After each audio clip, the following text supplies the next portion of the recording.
선지자가 절망적인 상황 속에서도 하나님의 구원을 노래하는 그런 내용이 기록이 되어 있습니다. 하박국 선지자가 남유다에서 활동했던 때는 남유다의 거의 멸망 직전이었습니다. 그래서 정치적으로 혼란하고 영적으로 아주 혼탁한 시기에 그는 하나님의 부르심을 받아서 하나님의 말씀을 전했습니다.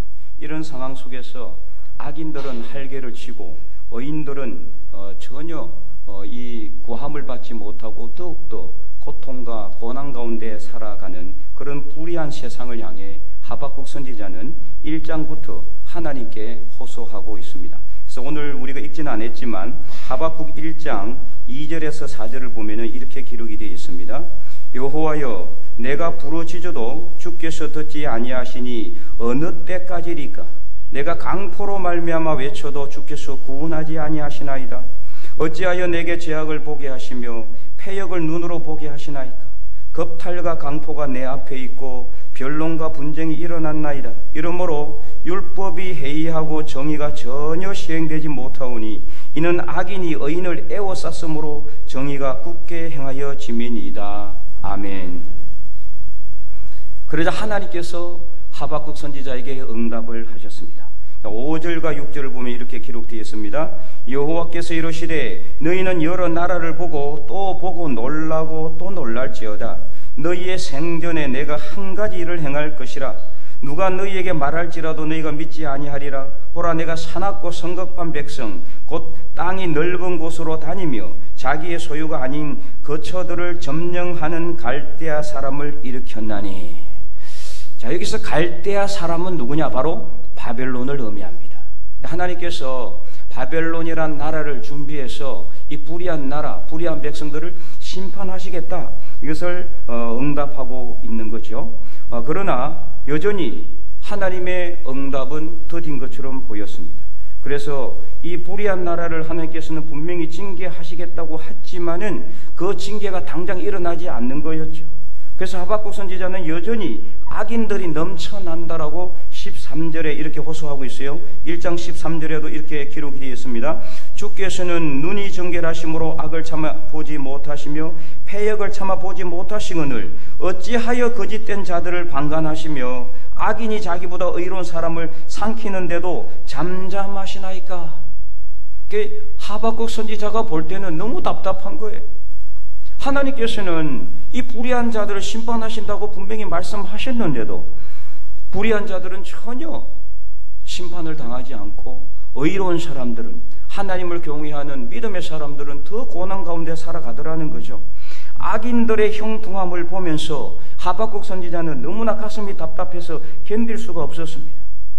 그래서 그는 하나님께서 과연 이 질문에 어떻게 대답할지 지켜보겠다라고 합니다.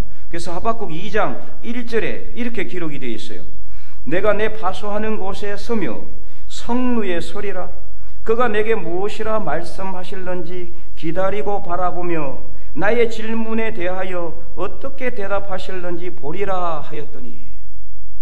너무 답답해서 하박국 선지자가 도대체 하나님께서 어떻게 대답할지 이제 지켜보겠다, 이렇게 그는 고백하고 있는 거죠. 사실 어떻게 보면은요, 이 하박국 선지자의 이 호소는 당연한 것입니다. 왜냐하면 이사야 선지자를 포함해서 수많은 선지자들을 통해 하나님께서는 이미 심판을 예언을 하셨고 선포를 하셨고 약속을 하셨단 말이에요. 그런데도 아무 일도 일어나지 않았어요. 악인들은 더 악행을 거듭하고 의인들은 고통 가운데 살아가게 됨을 두 눈으로 보면서 그나마 거짓 선지자들이 또 횡행해서 이 거짓 선지자들은 자기들은 하나님의 선택된 백성이기 때문에 절대로 하나님이 우리를 심판하지 아니할 거다, 이런 착각 속에서 살아가고 있었어요. 이것을 또 백성들에게 전했단 말이에요. 그러니까 백성들은 그것을 거짓 선지자의 말을 철떡같이 믿었어요. 우리는 절대로 이 심판을 당하지 않을 거다. 우리는 하나님이 우리를 버리지 않을 거다. 하나님께서 우리를 끝까지 지켜주실 거다. 우리가 아무리 불의를 행해도, 악을 행해도 하나님의 선택된 백성이기 때문에 아무 문제가 일어나지 않을 거라고 철떡같이 믿고 있었다라는 거예요. 그러니 하박국 선지자에게 하나님의 응답은 도대체 언제 이루어질지 답답할 수밖에 없는 상황이었습니다. 그래서 이 하박국서를 읽어보면요, 하박국이 하나님께 묻고 하나님이 대답하고, 또 하나님께 하박국 선지자가 또 묻고 또 하나님께서 대답하고, 이게 계속해서 여러 번 반복하고 있는 것을 볼 수가 있어요. 그래서 마지막 하박국의 이 질문은 오히려 하나님께 막 대드는 것처럼 보여요. 하나님께 항의하는 것처럼 보입니다. 쉽게 말하면은 하나님의 정의와 하나님의 공의가 도대체 어디에 있는지를 질문하고 있는 거죠. 우리도 그런 경우를 많이 보게 되는 거죠. 살아가다 보면은 악한 사람들이 더 악을 행해도 아무 문제가 없습니다. 악인들의 형통함을 보면서 우리가 착하게 사는 사람들은 더 상대적으로 이 박탈감을 느끼게 되죠. 나는 착하게 사는데, 법 없이도 사는 것처럼 그렇게 살아가는데, 믿음의 양심을 가지고 살아가는데, 저 악한 사람들은 악을 행하고 나쁜 짓을 해도 전혀 문제가 되지 않고 더 잘 사는 것을 바라볼 때 우리는 가슴이 답답할 때가 많이 있습니다. 바로 이때 하나님께서 다시 응답하셨어요. 자, 하박국서 2장 2절 말씀, 2장 2절 말씀 우리 다 함께 한번 읽어보도록 하겠습니다. 여호와께서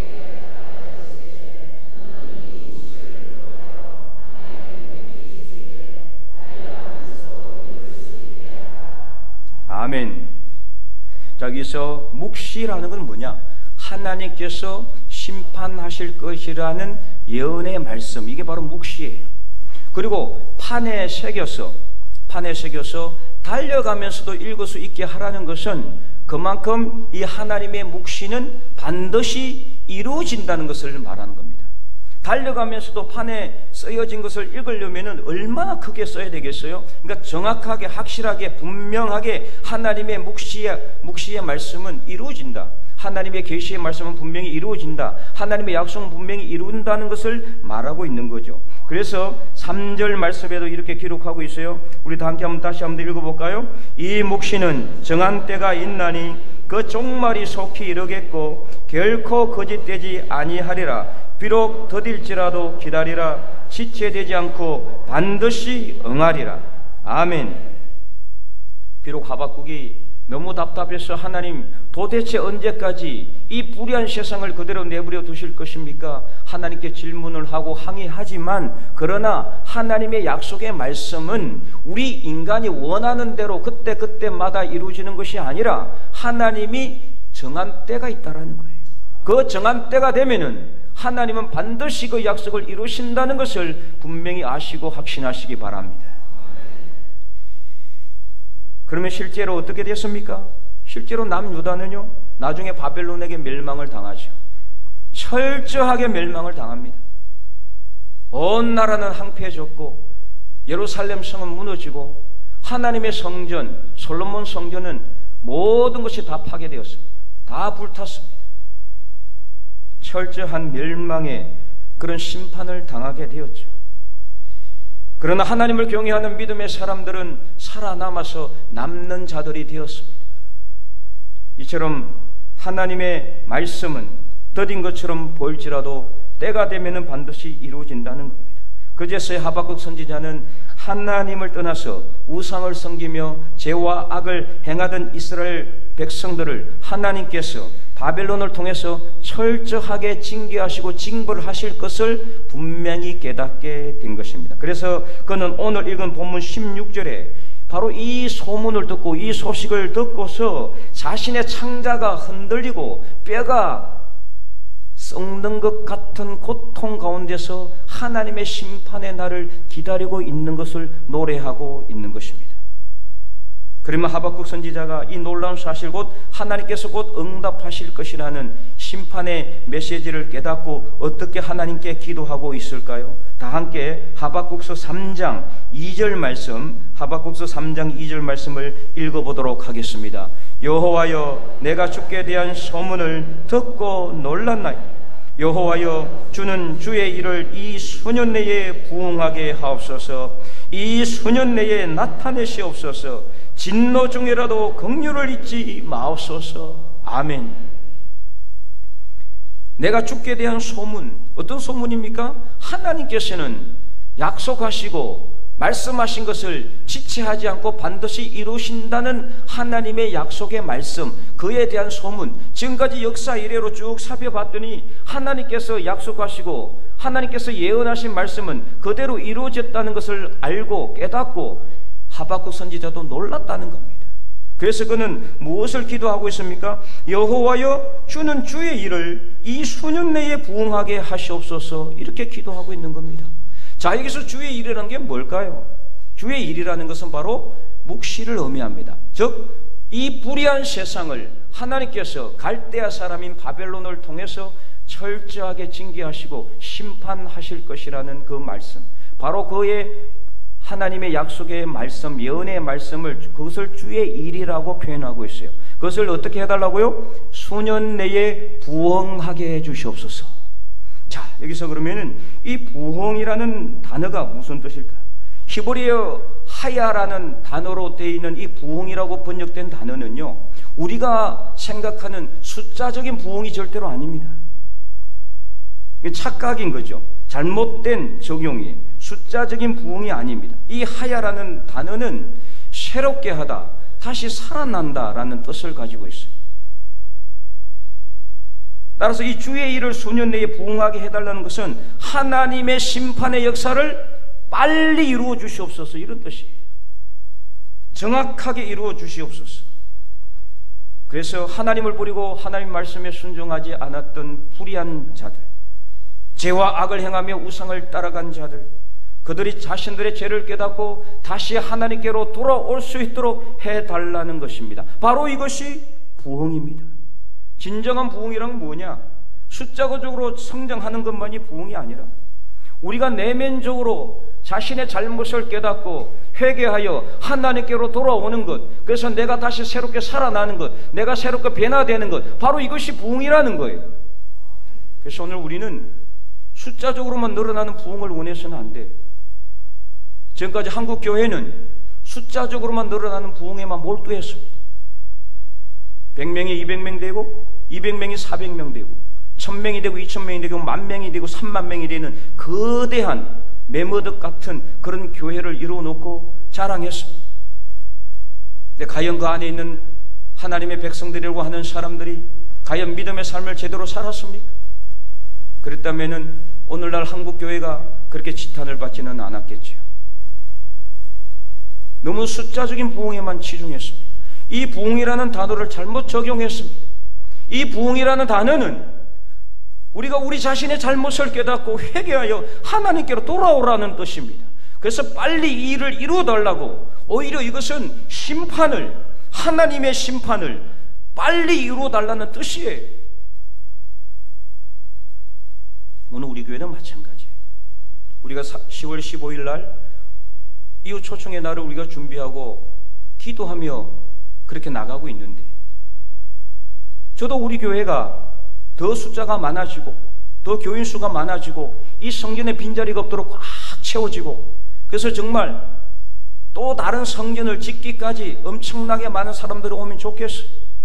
그러나 과연 그러기 전에 저와 여러분이 먼저 부흥했는지를 살펴봐야 됩니다. 나는 부흥하고 있는지, 나는 배다지도 않고 나는 회개하지도 않고 나는 다시 살아나지도 않고 죽은 사람인 것처럼 살아가면서 숫자적으로만 부흥되면 이것은 잘못된 것입니다. 내 자신이 먼저 바뀌어야 됩니다.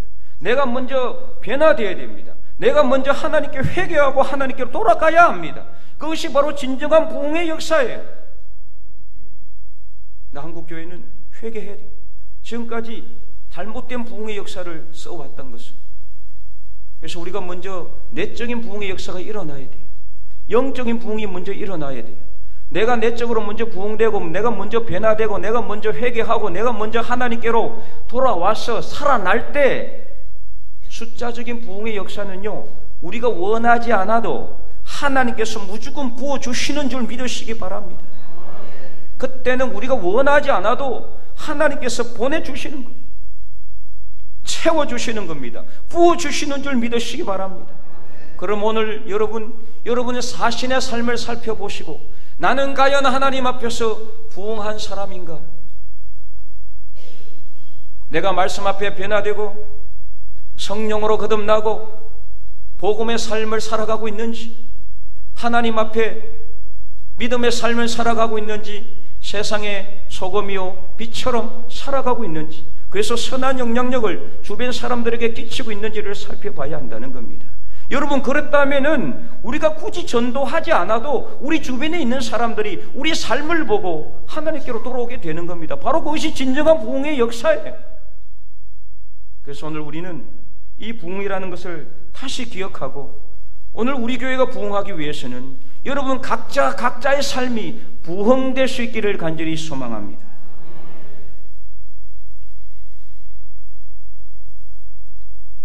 그래서 하나님을 우리가 바로 믿고 하나님 앞에 믿음의 삶을 부흥하여 살아갈 때 우리 교회는 정말 하나님이 기뻐하시는 그런 교회가 될 수 있을 줄로 믿습니다.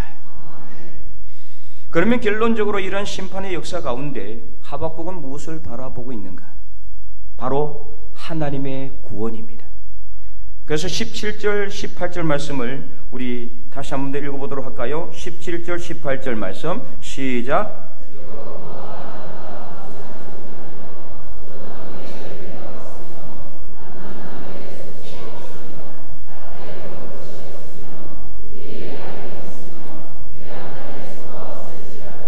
나는 여호와로 말미암아 즐거워하며 나의 구원의 하나님으로 말미암아 기뻐하리로다. 아멘. 여기서 무화과 나무가 무성하지 못하고 포도나무 열매가 없고 감람나무에 소출이 없고 밭에 먹을 것이 없고 우리의 양이 없고 외양간에 소가 없다는 것은 절망적인 상황을 노래하는 겁니다. 아무것도 없는 최악의 상황이죠. 현실적으로 이런 일이 일어난다면 어떻게 될까요? 다 자포자기할 수밖에 없지 않겠습니까? 최악의 상황, 절망적인 상황이에요. 그러나 하박국 선지자는 바로 이러한 최악의 상황 속에서도 구원의 하나님을 찾고 있습니다. 구원의 하나님으로 인해서 기뻐하고 즐거워하겠다라고 하고 있습니다.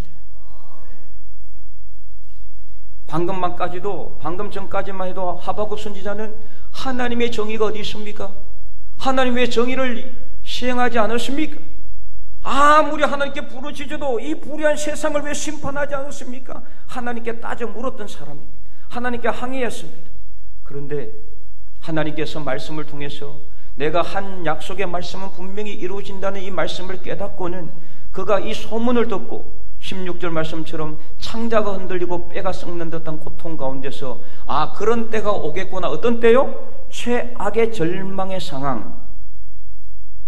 무화과 나무가 무성하지 못하고 포도나무 열매가 없고 감람나무 소출이 없고 밭에 먹을 것이 없고 우리에도 양이 없고 외양간에 소가 없는 때가 오겠구나. 그때가 언제입니까? 바벨론을 통해서 철저하게 나라가 멸망하는 때가 오겠구나. 엄청나게 많은 사람들이 죽임을 당하고 포로로 잡혀가고 나라는 완전히 멸망했습니다. 진짜 아무것도 없는 절망적인 상황. 70년 동안 바벨론에서 포로 생활, 비참한 포로 생활을 해야 했어.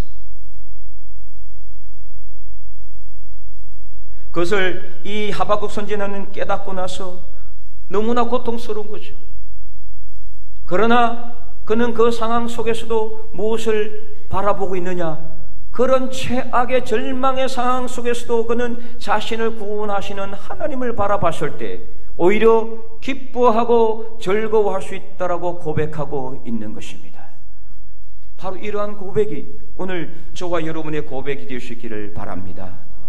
아무리 최악의 절망적인 상황이 우리 삶 속에 닥친다 할지라도 우리는 하나님을 바라보면 기뻐할 수가 있어요. 하나님을 생각하면 우리는 즐거워할 수가 있어요. 아무리 이 땅에 전쟁이 일어난다 할지라도, 군대가 일어나 우리를 치료한다 할지라도, 최악의 절망적인 상황이 온다 할지라도, 아무것도 없을지라도 우리를 구원하시는 하나님이 우리에게 있음을 믿으시기 바랍니다. 그 하나님이 우리와 함께 하시면은 어떠한 상황 가운데서도 우리는 구원받을 수 있습니다. 우리는 건짐을 받을 수 있습니다. 살아날 수 있습니다. 일어날 수 있습니다. 다시 시작할 수 있습니다. 그 구원의 하나님으로 인해서 소망을 가지시기 바랍니다. 오늘 우리도 현실이 아무리 어렵고 힘들지라도 우리를 구원하신 하나님을 바라보면은 어떤 상황이라도 즐거워할 수 있고 기뻐할 수 있다는 거예요. 근데 여기서 말하는 구원은요, 예수님을 믿어서 구원받는 그런 구원이 아니라 믿는 사람에게 주시는 구원을 의미해요. 믿는 사람에게 주시는 하나님의 도우심, 믿는 사람을 건져주시고 도와주시고, 그래서 믿는 사람을 하나님께서 높이시는 그 구원을 의미한단 말이에요. 그러므로 아무것도 없는 상황이 오는 것도 누구한테 올까요? 믿는 사람에게 오는 겁니다. 믿지 않는 사람이 아니라 우리가 예수님을 믿고 나서 고난의 삶을 살고 환난의 삶을 살고 고통 가운데 있을 때가 많이 있다는 거예요. 고난 가운데 있을 때가 있다는 거예요. 너무나 절망적이라서 죽을 것 같은 고통 가운데 살아갈 수가 있단 말이에요. 다는 아니지만 그런 삶이 우리 삶 속에 닥칠 수도 있고, 지금도 닥친 분도 있을 수도 있고, 또 앞으로도 그런 삶이 우리를 힘들게 할 수도 있다는 겁니다. 바로 그러한 상황 속에서라도 우리는 구원의 하나님을 놓지 말고 구원의 하나님을 바라보고 구원의 하나님을 믿고 구원의 하나님을 의지하시기 바랍니다. 그리하면 그 하나님께서 우리를 어떤 상황 가운데서라도 건지시고 우리를 구원하시며 우리를 도와주실 줄 믿으시기 바랍니다. 그래서 우리를 구원하시는 하나님은 바로 우리의 힘이시고 능력인 줄 또한 믿으시기 바랍니다. 그래서 19절에 하박국 선지자는 이렇게 노래하고 있어요. 우리 19절 하시리로다까지 함께 큰 목소리로 읽어보도록 하겠습니다. 주 여호와는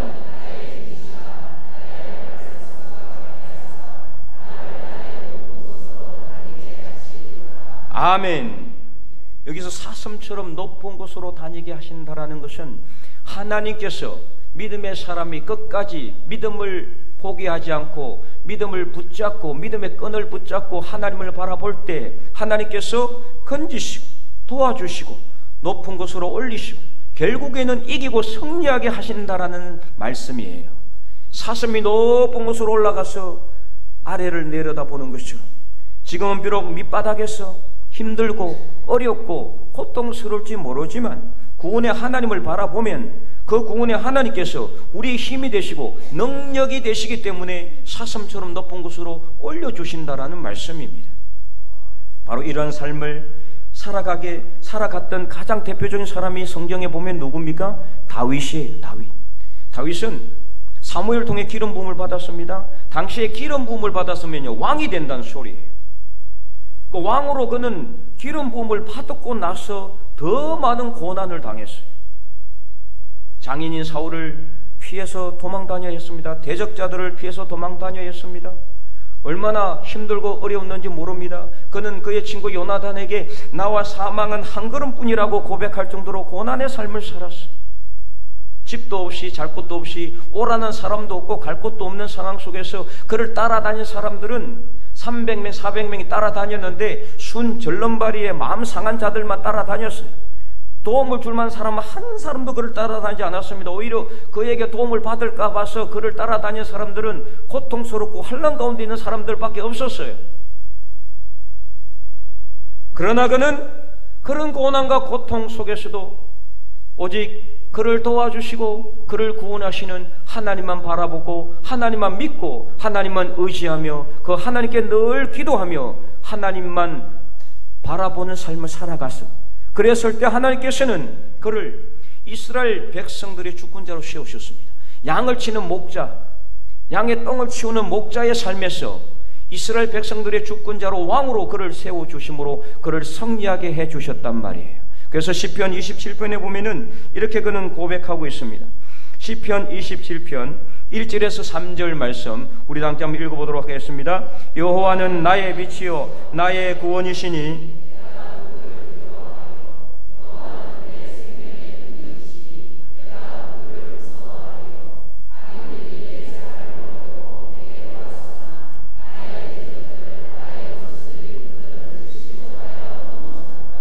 군대가 3절까지 3절 3절 시작. 군대가 나를 대적하여 진칠지라도 내 마음이 두렵지 아니하며 전쟁이 일어나 나를 치려 할지라도 나는 여전히 태연하리로다. 아멘. 어떻게 이렇게 될 수가 있습니까, 여러분? 아니, 군대가 일어나고 전쟁이 일어난다는 거는요, 이거는 게임이 될 수가 있는 게 아니에요. 다윗 한 사람한테 군대가 일어나고 전쟁이 일어난다는 이게 뭐 이길 수 있는 싸움입니까? 그런데도 불구하고 그는 겁내지 않고 두려워하지 않고 여전히 태연하다? 왜요? 하나님이 자기 힘이 되시고 능력이 되시기 때문에, 그 구원의 하나님을 바라봤기 때문에 그는 전혀 두렵지 않은 겁니다. 나라들이 전쟁을 치려 한다 할지라도, 군대를 다 모집해가지고 수만 명, 수십만 명이 내 앞에 있다 할지라도 전혀 두렵지 않는 그런 믿음 가운데 그는 살아갔어요. 그래서 그의 마지막 고백이 무엇입니까? 시편 23편 우리가 잘 알고 있잖아요. 여호와는 나의 목자시니 내게 부족함이 없으리로다. 그가 나를 푸른 불밭에 누이시며 쉴만한 물가로 인도하시노도다. 내 영혼을 소생시키시고 자기 이름을 위하여 의의 길로 인도하시는도다. 그리고 내가 사망의 음침한 골짜기로 다닐지라도 해를 두려워하지 아니할 것은 주께서 나와 함께 하심이라. 주의 지팡이와 막대기가 나를 안위하시나이다. 지팡이와 막대기는 뭐를 의미합니까? 하나님의 구원, 하나님의 도우심을 의미하는 거예요. 안위라는 말을 나를 안전하게 지켜주신다.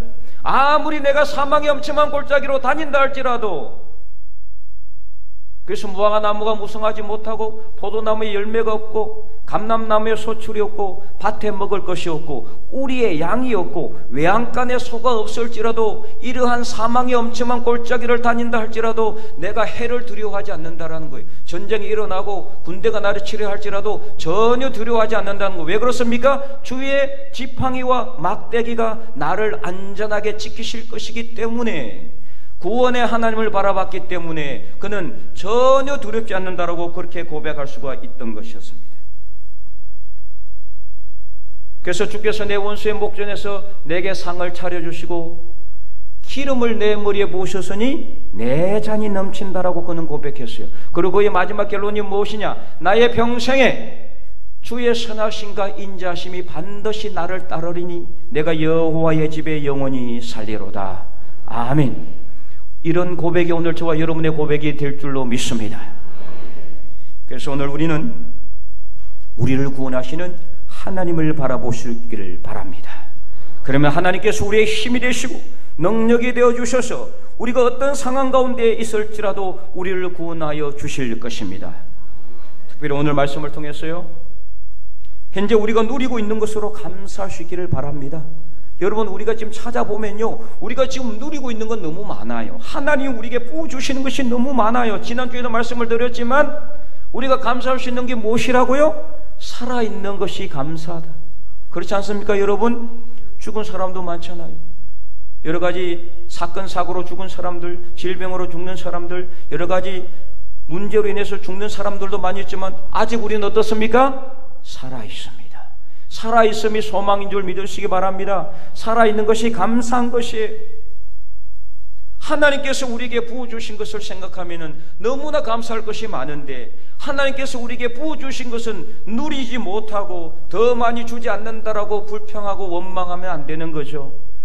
그러면은요, 아무리 하나님께서 부어주시고 아무리 하나님께서 채워주셔도 절대로 감사를 못해요. 만족을 할 수가 없는 거예요. 여러분, 더 많이 주지 않는다라고 하나님께 불평하지 마시고, 더 많은 것을 하나님께 바라보지 마시고, 지금 하나님께서 나에게 주신, 우리 가정에 주신, 우리 자녀들에게 주신 것으로 인해서 여러분 감사하시기 바랍니다. 여러분, 중보기도 요청을 했지만 우리 중에 한 명예 집사님, 여러분 이름은 제가 말씀을 드리지는 못하지만 오래전에 혈액암으로 투병하다가 완치 판정을 받았지만 최근에 눈 뒤에 림프절과 임파선에 악성 종기가 생겨서 눈동자가 다 튀어나왔어요. 너무나 고통스러워서 병원에 갔는데 신경세포와 연결되기 때문에 이 조금만 절개하고 더 이상 수술을 할 수 없는 그런 최악의 상황까지 갔어요. 지금 서울에 계시고 항암 주사 말고는 치료할 방법이 없다는 거예요. 지난주에 우리 집사님이 전화가 왔습니다. 첫 마디가 목사님 감사합니다. 우리 교인들이 그동안 기도해 주셔서 감사하고 그 본인도 하나님께서 고쳐주실 것을 믿고 있기 때문에 감사하다. 지금까지 하나님께서 자기를 살려주신 것으로 인해서 감사하다고 고백했어요. 여러분이 가지고 있는 것을 감사하시기 바랍니다. 누리고 있는 것으로 감사하세요. 지금 살아있는 것 자체가 감사하시기 바랍니다. 호흡하고 있는 것이 얼마나 감사합니까? 이렇게 여러분 두 발로 걸어와서 이 자리에 앉아서 예배드릴 수 있는 것이 감사한 거예요. 그러므로 아무것도 없을지라도 우리는 구원의 하나님으로 인해서 기뻐하고 즐거워할 수 있기를 바랍니다. 그래서 우리 힘이 되시는 하나님께서 우리를 높은 바위 위에 우뚝 선 사슴처럼 우리로 하여금 절망과 좌절을 딛고 일어서게 하실 줄도 분명히 믿고 확신하시기 바랍니다.